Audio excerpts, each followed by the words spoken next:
Here we go. Welcome into the show. You're watching Philadelphia Eagles Now. My name is Chase Sr., and as always, no matter where you are, how you're tuned in, I appreciate you so much for making today's show a part of your day. Already put out an earlier video. It's up on the channel. Be sure to check that out. What I want to accomplish here on this show, just get to some more Eagles news coming out of that victory in Week 4 against the Tampa Bay Buccaneers, and specifically what we're discussing here today. Eagles get some breaking news in the aftermath of that game. Will Philadelphia make a move to bulk up their roster at a certain position? Nick Sirianni just talked about that A.J. Brown cryptic tweet. What did he say? We'll go through it. We'll also take a gander at the Eagles injury report and some breaking NFC East news that impacts Philadelphia, especially over the next calendar month. And let's begin with some of the breaking news here. Another pass rusher loss for Philadelphia. They take a hit as Obu Okoronkwo is believed to have suffered a torn triceps in that victory against Tampa Bay. He had a role because Nolan Smith is on injured reserve because he re-injured his triceps that he tore in the Super Bowl, re-aggravated that against the Los Angeles Rams in Week 3. And so for Obu, this likely means that he is headed to season-ending injured reserve, meaning he is lost for the rest of the year, which makes it amazing, by the way, that Brandon Graham last year, given his age, suffered that torn triceps in Week 12 against the Rams, then came back for the Super Bowl. Now he retore it in the Super Bowl, but he still put himself in a position to come back. BG, an all-time great. Ian Rappaport pretty much relaying the sentiment out there that Okoronkwo expected to be done for the year, a hit to the Eagles' depth. And it is a hit to the Eagles' depth because they become more short-handed at pass rusher. Nolan Smith on injured reserve, expected to come back somewhere in the neighborhood of Week 9, Week 10. And so Za'Darius Smith got the start opposite of Jalix Hunt.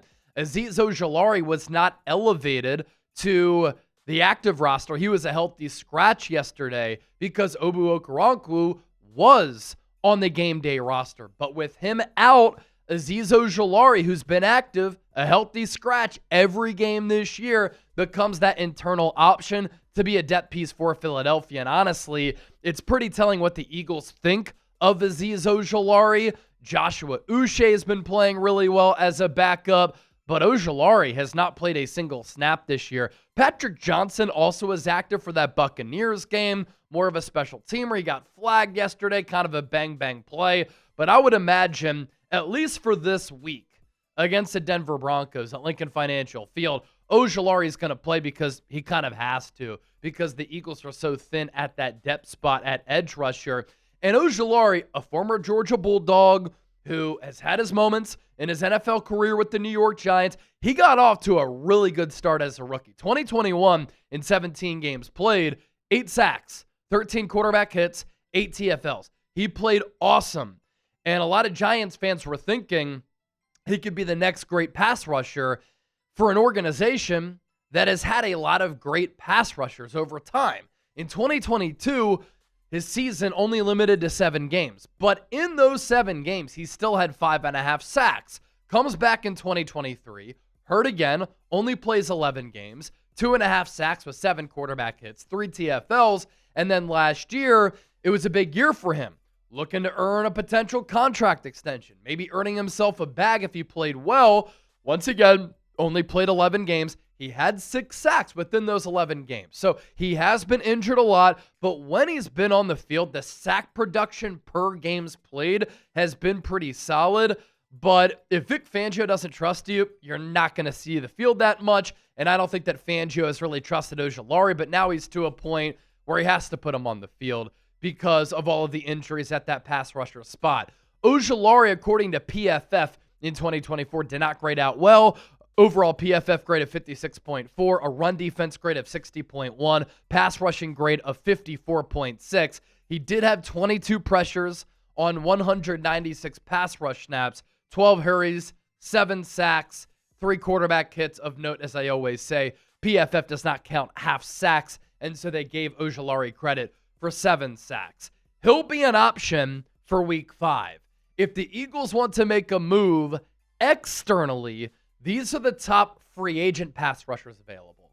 And the crop is very thin because Za'Darius Smith signed with the Eagles. Jadeveon Clowney, he signed with the Dallas Cowboys. The top free agent by far is Shaq Barrett, and he's played under Todd Bowles, and I think that he would be a good scheme fit for Vic Fangio. How much does he have left in the tank? Not a lot. That's why he's still available. Outside of that, I don't love the options. DeMarcus Walker, Carl Lawson, Yannick Ngakoue did get off to a really good start in his NFL career. I mean, he was consistently hovering between 8 to double-digit sacks, but I think he might be cooked. And then Jerry Hughes is out there as well. Topic number 2. And I talked about this late last night. We talked about it a little bit earlier today, how A.J. Brown sent out another cryptic tweet. What does it mean? Only A.J. Brown knows. But he posted a photo with this quote last night after that Eagles victory. Quote, "If you're not welcomed, not listened to, quietly withdraw. Don't make a scene, shrug your shoulders, and be on your way." A.J. Brown's a smart guy. He's very media savvy. He knows what type of ramifications this can have in the city of Philadelphia, especially. And so there was some intention behind this message. And for A.J. Brown, he's frustrated. He is a one-of-one player. He is a dynamic offensive weapon. Every year that he's been with the Eagles, obviously there have been some frustrations, but he has been an all-pro every year that he's been with the Birds. I think he's the best wide receiver in franchise history. He wants to make a difference. He wants to have an impact. And in 3 of 4 games this year, that has not been the case. 1 target, 1 catch, 8 yards against Dallas in week 1. 8 targets, 5 catches, 27 yards against the Chiefs. He goes off against the Rams, 10 targets, 6 grabs, 109, and a touchdown. And you're thinking, okay, is that a start of things to come? Week 4 against the Bucs, 9 targets, 2 catches, 7 yards. And a lot of his routes are predictable. He's probably frustrated with that and the lack of production. Now, I mentioned this is going to be a storyline, and of course, when Nick Sirianni spoke with the media just moments ago, he was asked about this, and here's what he said about that cryptic tweet from A.J. Brown. Yeah, he wants to be here. Obviously, A.J. is very important to this football team. I know he wants to contribute and do the things that he's capable of doing. Again, he wants to contribute in these wins, and he's had a couple of games where he hasn't been able to for different reasons. I question nothing about his desire to play great football, desire of being a good teammate, and his desire to be here. Let's also just shoot down a narrative. He's a great teammate. He doesn't cause any problems in the locker room. He is widely respected in the locker room. But what did Nick Sirianni say a couple of times there with his answer? He wants to contribute. Sirianni is not dumb. He talked to AJ. He has a good pulse of his locker room, especially with his stars. And I imagine that AJ has said, I want to contribute. I feel as though I'm not contributing. And he feels the offensive frustrations because there has been a lack of creativity and there's been a lack of consistency. A.J. Brown did this last year. What happened against the Pittsburgh Steelers when he said the passing game was a big concern? Went off against Pittsburgh. A.J. going off against Denver, might as well take it to the bank. If you like to play PrizePicks or if you are a betting man, I can imagine that A.J., especially getting juiced up for a matchup potentially with Patrick Surtain, the 2024 Defensive Player of the Year, in line for a big game. Now, still to come here on the show, we got to the breaking news on Obu Okoronkwo. Will the Birds make a move? We'll certainly see and monitor that. Nick Sirianni talking to A.J. Brown. We'll get to the Eagles injury news and then NFC East news that impacts Philadelphia as well. But shout out to PrizePicks for making today's Philadelphia Eagles now possible on this beautiful, fine and dandy Victory Monday. Get $50 in lineups when you play your first $5 lineup. Download the app, create an account. PrizePicks.com/CLNS. New features here for PrizePicks. PrizePicks is the only app that offers stacks, meaning you can pick the same player up to 3 times in the same lineup. You want to pick more on Jalen Hurts' passing yards, rushing yards, and touchdowns? Now you can pick all of them in the same lineup, only on PrizePicks. Follow other PrizePicks players directly on the app. Copy their lineups in one click, whether it's a friend, a celebrity partner, or just someone whose picks you like. Hit the follow button and check out every lineup they create in the new feed tab on PrizePicks. How you play is up to you, but I want you to test out your football knowledge. Which players are going off, which ones aren't. Make your picks in less than 60 seconds and turn your takes into cash all season long on PrizePicks. Our 4-pick power play for a doubleheader Monday Night Football. Jalen Waddle, more than 49.5 receiving yards. Justin Fields, more than a half rushing or receiving touchdown. And then J.K. Dobbins, more than 65.5 rushing yards. Jake Browning, less than 217.5 passing yards. It's as easy as that. Download the PrizePicks app. Use the code CLNS to get $50 in lineups after you play your first $5 lineup. That's code CLNS to get $50 in lineups after you play your first $5 lineup. PrizePicks, it's good to be right. Eagles, Buccaneers yesterday, a very physical, hard-fought game. And then obviously you factor in the weather elements, real field temperatures, more than 100 degrees for the entire duration of the game. And you could tell there was intensity with that game. There was a level of physicality. It felt like a playoff game in September. The Eagles wanted their revenge.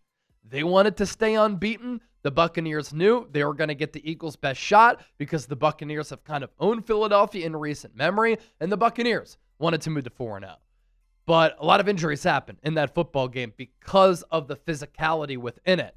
We mentioned the news earlier. Obu Okoronkwo likely done for the year with that torn triceps. Unfortunate for him.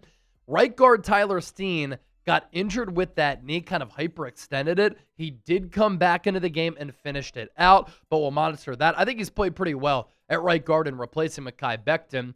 Right tackle Lane Johnson left the game early, second consecutive week. There was the stinger against the Rams, and then yesterday the left shoulder. He kept flexing that on the sideline. Fred Johnson, a good backup, filled in nicely for Lane Johnson against the Rams.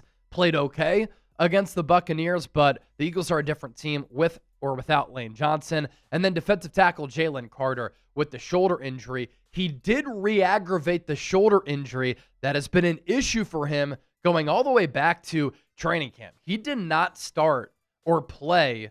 He did not start off training camp practicing with the Eagles, I guess I should say, because of that shoulder injury. And it's kind of been a lingering problem for him in the weeks and months since the start of training camp in July. Now, he left the game. He needed to let it calm down a little bit, according to him. Then he came back in the game and honestly made a difference late on the Baker Mayfield interception to Jahad Campbell. It was kind of Jalen Carter who flushed him out of the pocket a little bit and was in the face of Baker. You got to admire the toughness, and Jalen Carter did say, I could have a game where I have 6 sacks, or we can get the win. I'm going to take the dub every single time. He also said, I've been dealing with pain my entire life. I wanted to finish the game for my teammates. And he's also another guy where the national narrative isn't great, but the players inside the locker room really like him. As for that NFC East news that impacts the Eagles, Malik Nabers, star second-year wide receiver out of LSU, he tore his ACL yesterday at that awful MetLife Stadium and the terrible turf surface that they have.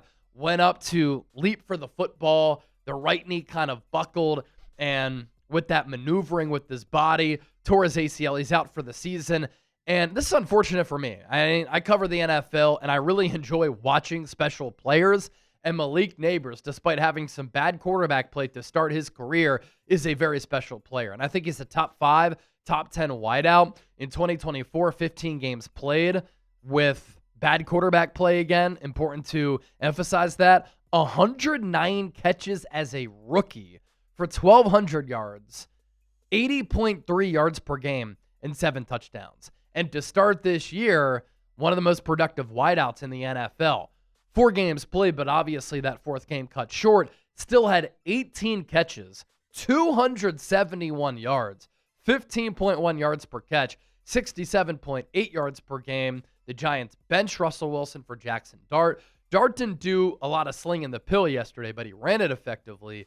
But Nabers has still been a really dynamic player. 2 touchdowns so far in 2025, and hopefully he can come back and be healthy.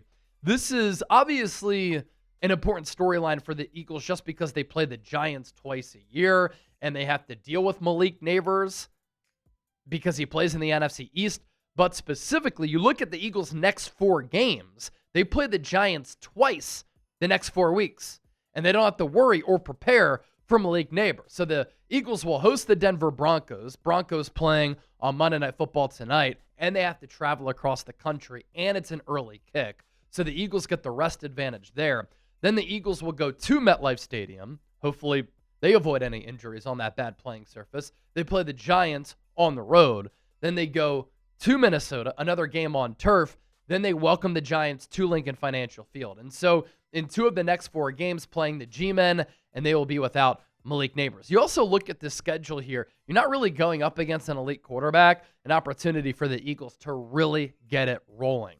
Speaking of cornerback play for the Eagles, big storyline in that game yesterday against Tampa, Keely Ringo starting against the Bucs. I thought he played pretty well. Now, an issue with Keely, which is unfortunate because he's a pretty impressive physical specimen at the cornerback spot who can run 4.3 and is over 6 feet and over 200 pounds. He's a bad tackler.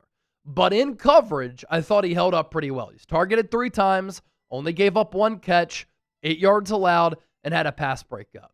He continues to play like this. Wouldn't surprise me if he unseats Adoree Jackson as the starter on the outside opposite of Quinyon. And of course, Cooper DeJean has been playing some outside corner as well in the Eagles' base defense. And then there's Quinyon Mitchell, the other outside corner. Quinyon Mitchell is playing at an all-pro level. Yesterday, he played at a defensive player of the year type of level, shutdown play against Tampa Bay. And this is back-to-back weeks where he has looked and played like a star. He traveled with Devontae Adams in week 3, lockdown. He traveled with Emeka Egbuka in week 4, Quinyon Amobe. 72 snaps against the Buccaneers in week 4. Remember, I mentioned the Eagles defense was on the field a lot. That's why I give him credit for closing the game when the real field temperature over 100 degrees for the entire duration of the game. So Quinyon played 72 snaps, targeted 9 times, only gave up 2 catches for 6 yards. He had 5 pass breakups and a rating when targeted of 39.6. What a special player. What a hit in the draft by Howie Roseman. Don't forget to hit that subscribe button for daily and year-round coverage of the E-A-G-L-E-S Eagles. I appreciate all of you. I love all of you, and we'll catch you soon.